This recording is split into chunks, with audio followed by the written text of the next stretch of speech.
Welcome back to Coffee and Conversation. So for all you Audie fans, my little bad boy is hiding under the bed. He had been sleeping on top of the bed, but I started getting involved in a little cleaning project, and I ended up kind of frightening him away. I didn't mean to, but I started putting things on the bed. He was sleeping there, and it didn't take long before he decided that the bed was simply not big enough for a cat and my cleaning project, and he scurried under the bed so he wasn't getting hit in the head with stray socks anymore. Because that is what I am working on today. So hopefully when he realizes nobody is throwing socks at him, he'll come out from under the bed and say hi to us. But in the meantime, we are just going to take a quick look at the intro, and we'll be back in 22 seconds.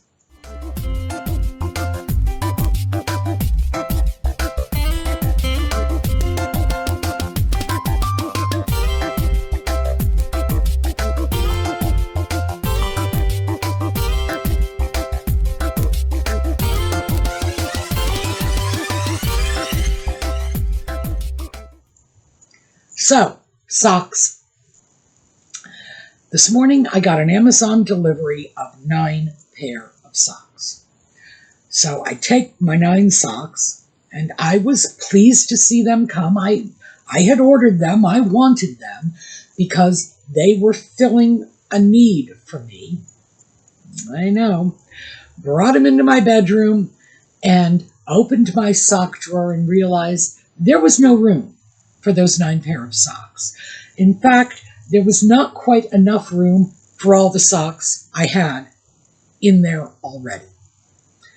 So I started pulling the socks out and the little sock organizing cubicles out, stacking them up on the bed, and poor little Audie was just edged away further and further and eventually slunk under the bed where no one was raining socks on him. So, let me start by just showing you what was going on in there, because I went in and I took a quick film of the sock mess. So here you go. So these are my socks. These are my sock organizers. And right here I've got 38. Can't keep stacking them on one another. I have 38 socks worth of sock organizers, and they were full to the point where I was doubling up some socks, and that was before the new socks came in. So let's look at this. This is a very pretty pair of a sort of blue and white sock. If you take a look at it, I've never worn them. Never. They may be pretty, but they're not me. There's another pair, a little lighter, sort of a, I don't know, maybe a teal. Oh, this one. Oh, never mind the teal. Let's go over to the purple. Yep, again, never worn them. This, I'm not even sure what color this is. I think maybe I thought it was brown, but not quite. Oh, here, another great pair. Gray and orange, yum. Yes, exactly, my colors. So what I need to do with this is start going through these socks and decide what it is that matches nothing in my wardrobe and never will. These, I am never getting a pair of purple trousers. That is not happening. It is no longer 1975. We don't do that anymore. And again, these sort of teal green color, and this is that blue. Not happening. I may pull one of these bluish colors aside just because they might go well with jeans, but even then I'm kind of pushing it. And gray, I don't like gray. I don't have any gray in my wardrobe at all, Nothing, with the exception of sweatpants. And I think the reason I got these is because I thought, oh, well, if I wear sweatpants. Probably not a good plan. Some of the socks that are staying no matter what. These are black. I'm not sure if that comes across in the film, but these are black. They are incredibly thick. Basically, they are military grade socks. These are the same thing in, I think that's brown. No, this one is army green and this one is brown. So yes, I have 3 pair of military grade socks. That is what they send soldiers out in the Arctic with. So they stay, no matter what, they stay. Those are my go-to winter socks. And because we've got black, dark green, and brown, they go with most of what I wear. I would love to get a nice pair of navy blue military grade socks, but I don't think that's happening. So, in the meanwhile, I know at least 3 pair that are absolutely staying no matter what.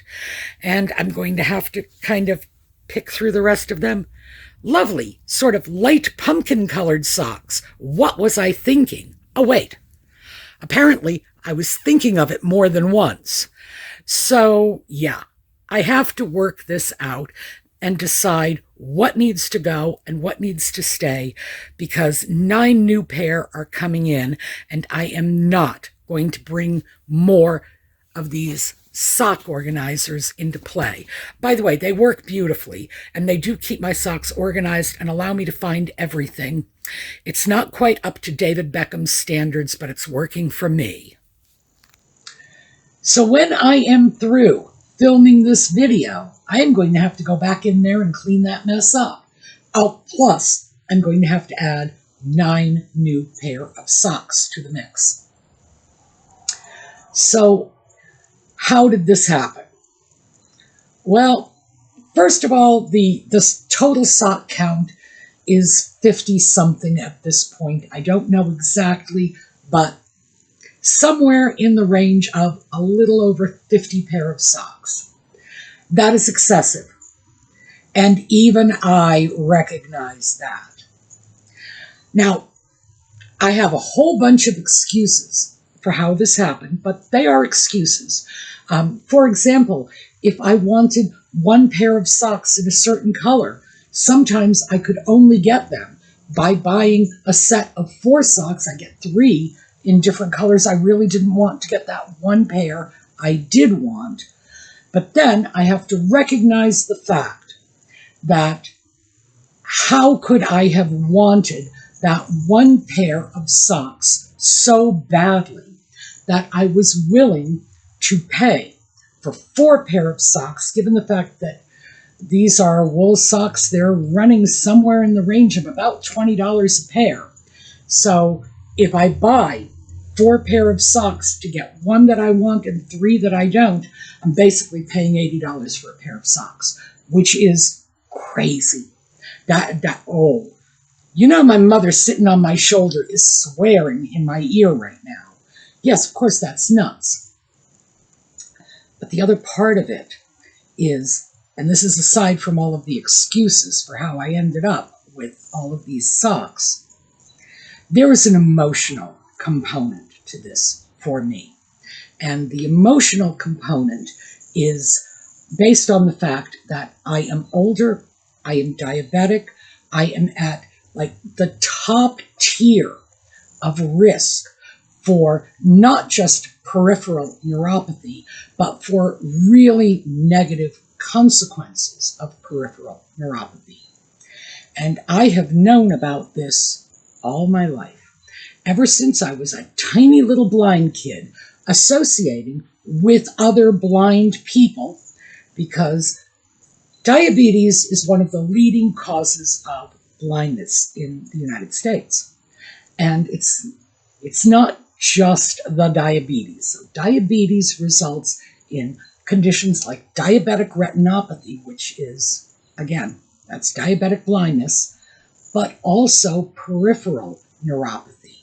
And peripheral neuropathy is poor circulation that results in a loss of sensitivity, sometimes a tingling or pain, but the problem is the loss of sensitivity in your extremities because of the poor circulation, meaning that any little injury you get, loss of sensitivity makes it harder for you to detect the injury and get proper treatment, and then the lack of circulation is going to mean the injury is not going to heal, and you start following that chain of dominoes, and eventually you find yourself in an operating room with someone taking your leg.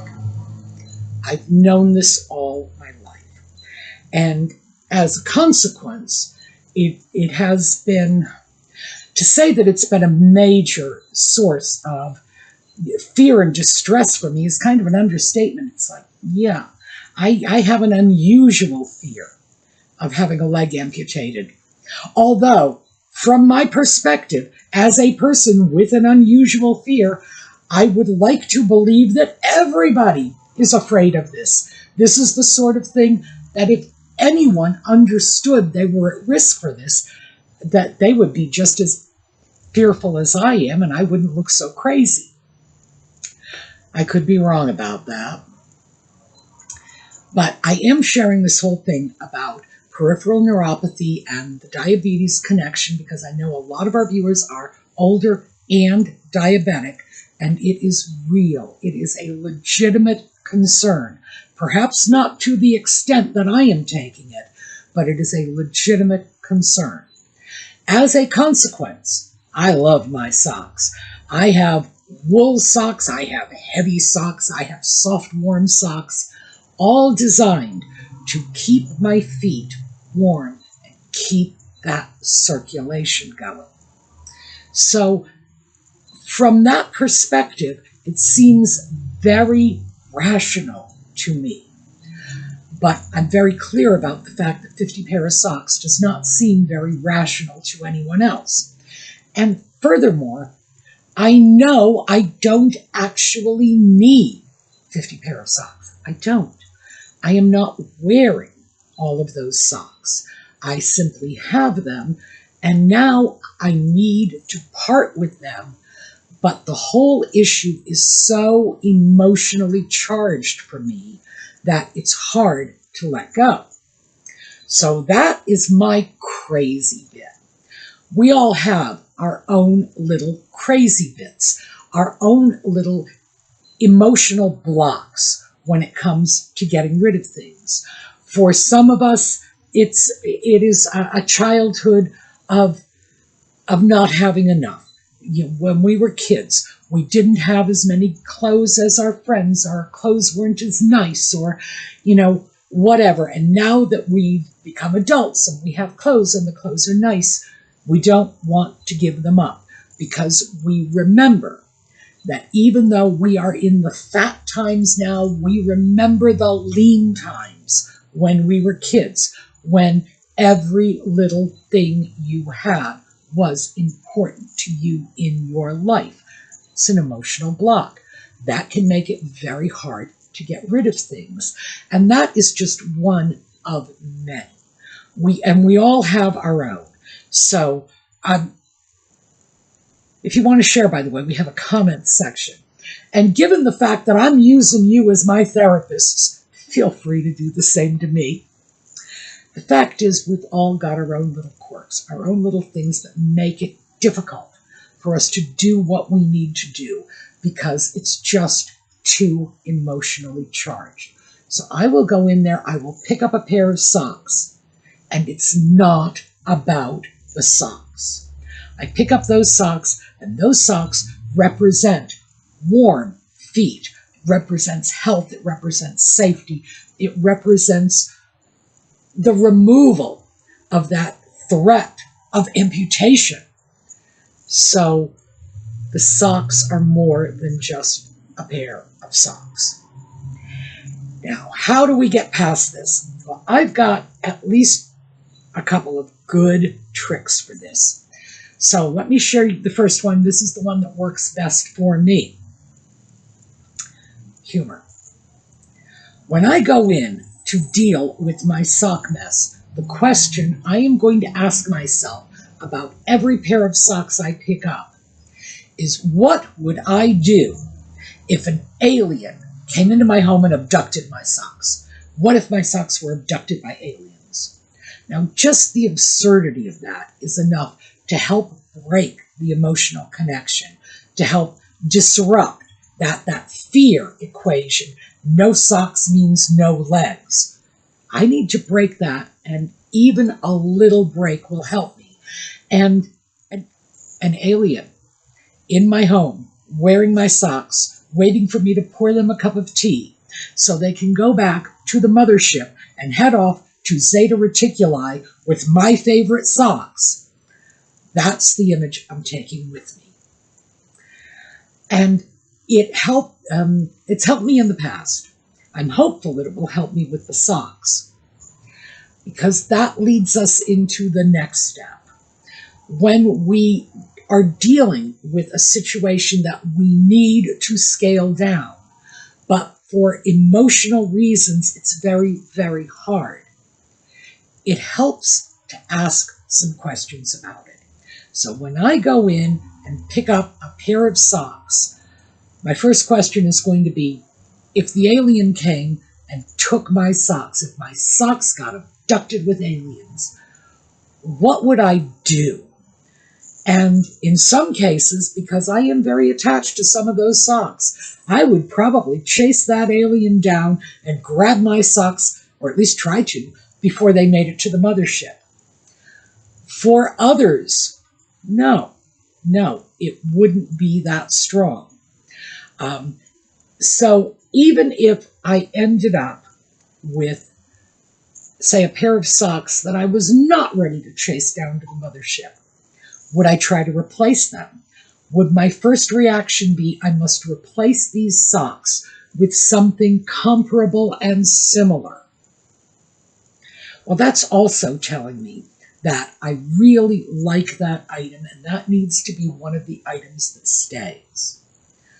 On the other end of the spectrum, if I pick up the socks, and maybe it's that pair of purple socks, and I'm thinking to myself, I should probably write the alien a thank you note, make them some brownies to take on their trip back home.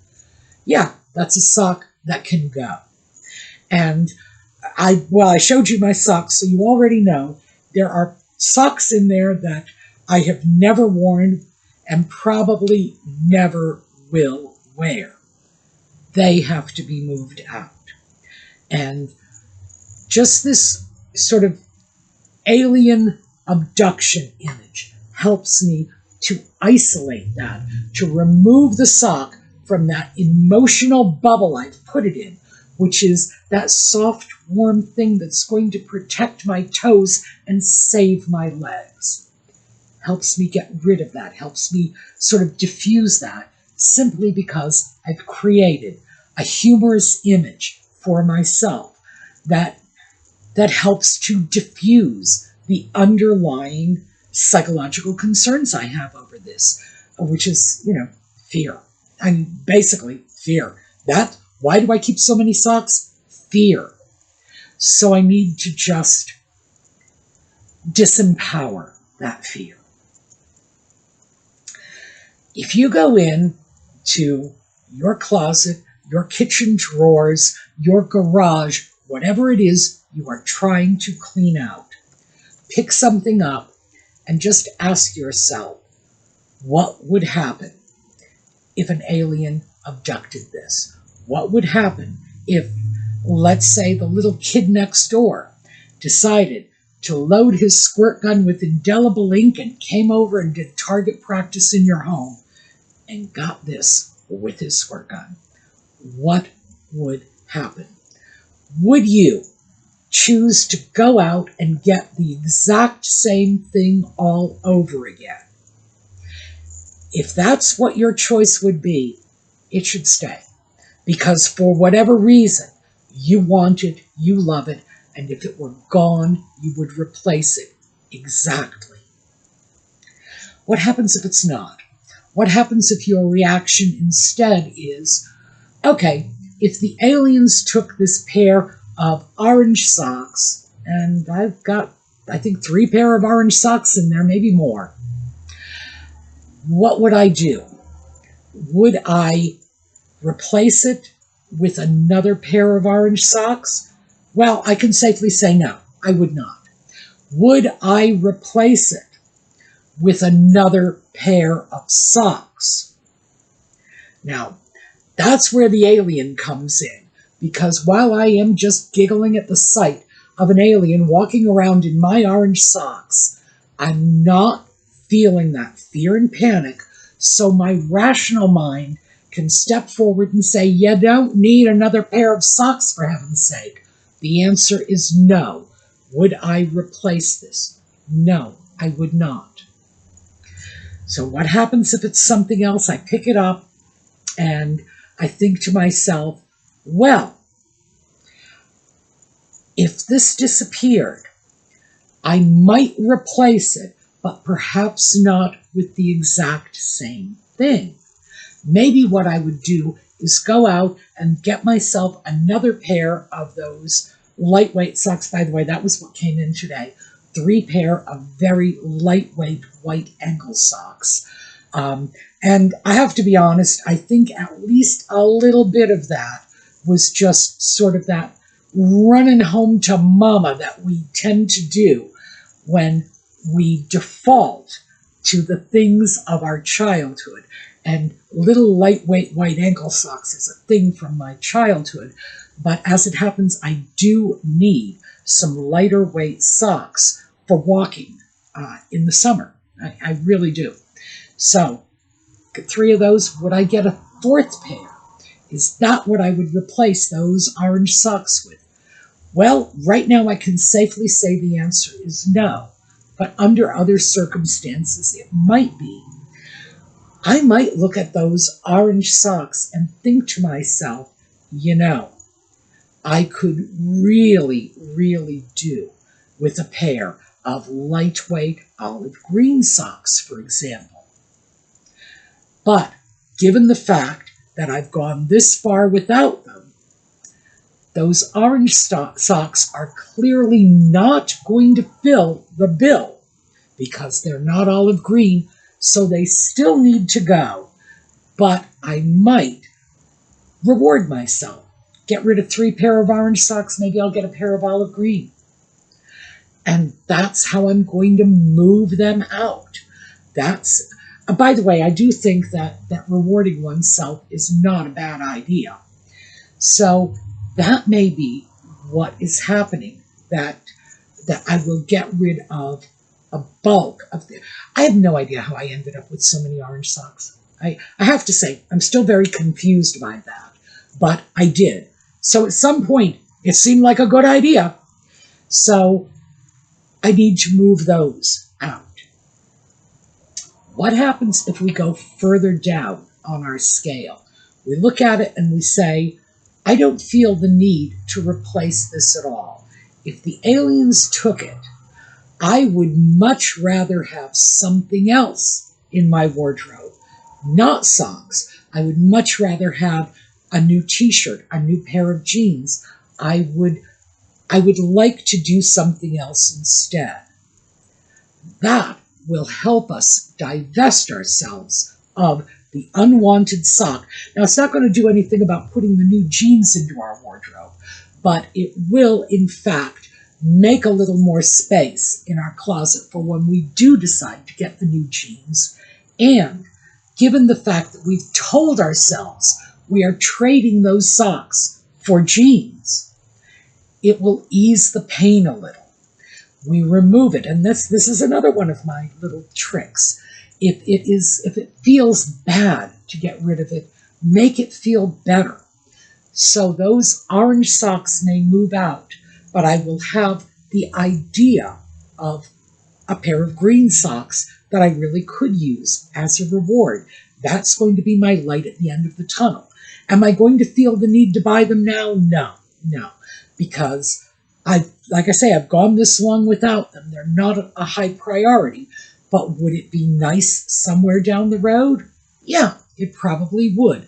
So I will put that on my wish list instead. And you will find everything you go through will have a reaction of some sort. I must have this. If someone took it away, I would replace it exactly. I really like this, but I do not necessarily need to have this one. I might want to get something similar in a different style. Well, keep it until you get that other piece. That's fine. This could be a deferred removal. This is going to be staying with us, and eventually, when it is more comfortable, when we have a replacement piece ready, when we've purchased a replacement piece, when we just have one in mind, then it can move out, the new piece can come in. A lot of things you are going to look at, and you are going to say, if this left my life right now, I would not notice. And I can tell you, well, I showed you, I have at least 3 pair of socks that I grabbed almost at random that I have never worn. So obviously I would not notice them if they were gone. So those, yeah, they need to leave. And as I said before, if I feel the need to reward myself, to bribe myself in order to get rid of them, I'll have to bribe myself with something different. It won't be socks. It will be something else, something more useful, something that I am not being driven to acquire by a psychological need that isn't truly being met by this acquisition. Because the truth is that no matter how much I tell myself, those socks, that this is all about not losing a leg, it's not really. What it's really about is fear that my diabetes may end up spiraling out of control. It is not, it hasn't, but still, that is a fear because, let's face it, if you're diabetic, it's always a possibility. It is. And I don't think it's a realistic possibility. Not for me, I hope not for any of you, because you stay on top of your meds, you watch your diet, you get your exercise, you do what you're supposed to do, and it shouldn't be a realistic possibility. But the possibility exists. As long as I am still diabetic, possibility is going to exist. But it's not about the socks. It's about fears of other things. I've begun to wonder if it hasn't actually turned into something different. Because my vision is going. And I know this. I've been losing residual vision, and more so now than before. The progression was slow before. It seems to be accelerating. Am I really reacting to the potential for losing all of my vision, for becoming totally blind? Maybe I am. Maybe that is actually something that I need to explore. I'm not going to do that to you, because even though you are all very good therapists, I do understand that blindness is a very scary topic for most people. So if I want to work that one out, I'll work it out on my own. But that could be it. It could be something else. And by the way, the reason I throw this out is because when you start looking at your emotional blocks, at the things that are freezing you, you go and you say, I need to do this, and you suddenly find yourself feeling overwhelmed and paralyzed by emotional issues. It could very well be that the emotional issues are not what you think they are, that you're dealing with a surface manifestation of something that is deeper. And I think I might be. I'm not really sure. We'll have to see how well I get through cleaning out the socks, and I might have a better idea of it. But removing the fear factor, making yourself less frightened of whatever it is that is troubling you, and comedy is the easiest way for me to do it. But then once we have sort of diffused that, then we have to start looking at things in a context that allows us to become a little more rational. And again, it's asking the what if questions. What if this thing was gone from my life? Would I feel the need to replace it? Would I feel the desire to get something else? Do I feel, because I have gone so far in fighting my demons, that I'm entitled to a reward? If you feel that way, get yourself one. Depending on how many socks I get rid of, I might very well go out and get myself that pair of olive green socks that I really do need and really will wear. So we have to be able to accept the fact that we bring a lot of baggage with us. We do. And as I said, when we were talking about childhood, that may not have been one of affluence. That presents a lot of baggage. All kinds of losses. That was my mother's baggage. My mother, this close to being a hoarder, and it took us a long time to figure it out that it had nothing to do with the stuff.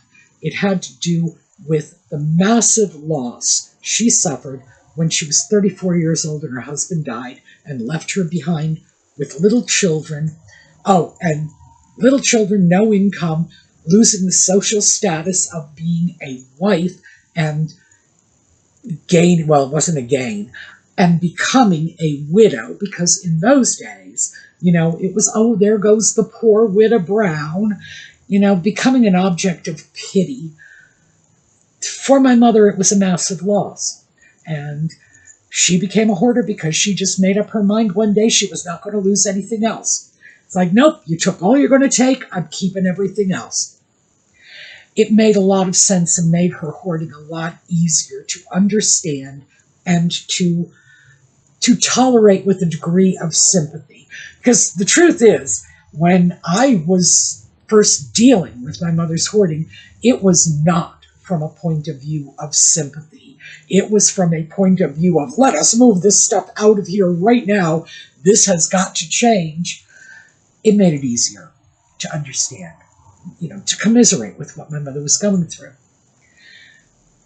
We have to be able to give ourselves the space to feel what we feel, to cope with our trauma, whatever it may be, in whatever ways we are coping. So it's not cheating to trick yourself into a more amenable mindset. And as I said, that's what I do to myself. I throw in a little levity, a little humor. I tip it on its ear and say, well, aliens instead. Because frankly, I just find it a humorous concept that aliens might come along and want to abduct my socks. It makes it hard for me to be in a dark place, in a down place, in a gloomy place, in a fearful place, when I am in a mood of levity instead. So I'm hoping this might have had some resonance for some of you, that you may be looking at this and thinking, okay, maybe I can translate that to the garage I have been concerned about cleaning out. And who knows why that is? Maybe it's because it has things from your parents, your grandparents, people that are long gone, and you don't want to have to face, the possibility of discarding things that represent your family to you. But remember, if it is something that you would fight for, keep it. If it was something that you need and will use, keep it. If it's something that maybe you could use more effectively, if it was in a different size, a different color, a different style, whatever, keep it, but give yourself permission to replace it at a future date. And the other things that don't fit into that category, Some things may be alterable, repairable, and eventually useful. That, by the way, is probably a subject for another video, but we'll get there.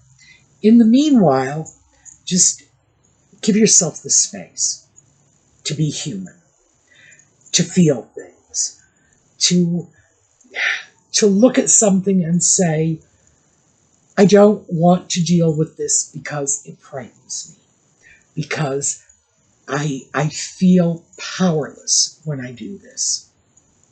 It's okay. It's okay. We just need to find ways to make you feel less afraid or less disempowered and get the job done.